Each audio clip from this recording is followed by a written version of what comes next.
ama sa in clear tu te chỉ bay kan buk le vek chewa ka channel min lo clear sa ka wangin in za vai chunga lom thu kan soi ngal pokai soi fo thin to ang khan ka channel hi bilkhom channel ani ang tak khan an thu big kan nei lova mi te na an lam mu om lo thil deuh te an tangkai pui tur thil te kan ron da mai thin khan ya tun tuma po hian hei tun lai thil wang to mai khopu ya phei chon mu tur om to lo thang thar jok te tan phei chuanin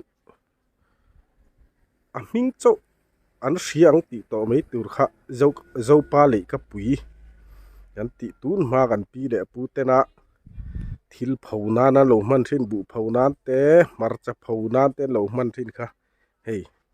tun tuwa he kan ron ti lang do na thin tang ate chuan ala tangkai ma chu ti roli nei thin tang kho tam taka po hian tangkai na hi nei to lova om po hi a om vak to lovang ti tur khani a tun tu ma hian chu mi le ka pui chu kan ron ti lang do na mi zo idol ate po arl mangaya kha kan judge te khan le ka pui style anti thina ha kha zai thiam tak mai kha a zai dan phung kha kan judge te khan le ka pui style an ron ti khan dia le ka pui hi hei tun ma chuanin zan tha eng hnuaia langwal ten le ka pui tlang sang atang hin zai an vor thina hei hi chu wanga le ka pui style ti te po kha an ni mai theya hei an do dan chu ni a hei hi a ban ania a do zau zong kha chu ma di du dan khan ani mai hei hi ban ania hei ti hian akal ten han ta ti khan hei hi a hnuai lam a lan dan khan ya ti khan dap kha an han pha zol dur maya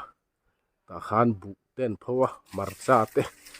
thai rep phau ro tur chi te kha an phau thina ni hei hi a lei lon ania tun ma chuanin soi to ang khan thil phau nan chau lo zam tha eng hnuai te hian langwal ho ten zai vor nan ten mang thina rem chang me amaro chu soi du wang hian hei ti hian an chhun kal thina ni ti hian an han chhun kal thina ti khan a soi tur kha a venga an do san deuh phei chuanin soi du maya kham bi veng tur khan ti hian a chhun kal na an da thina ni hei hi ban ania hei hi a chuat zol chu ni hi hei ti hian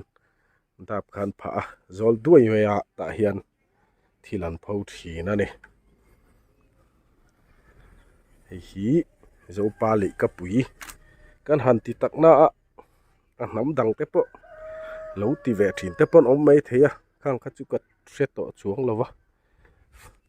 hei hi le ka pui kan ti thin kha ni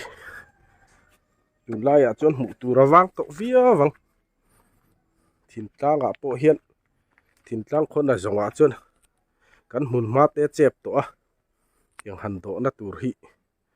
wang to maya le ka pui awan to wangin ten lam mu lo te tan a ming chau te po khan lo hre theya chu wang chuan an hu ve hrim hrim tan tun tu ma hian kan ron tilang ani min thir sak tu te zong in zawa ya chunga lom thu kan soi ani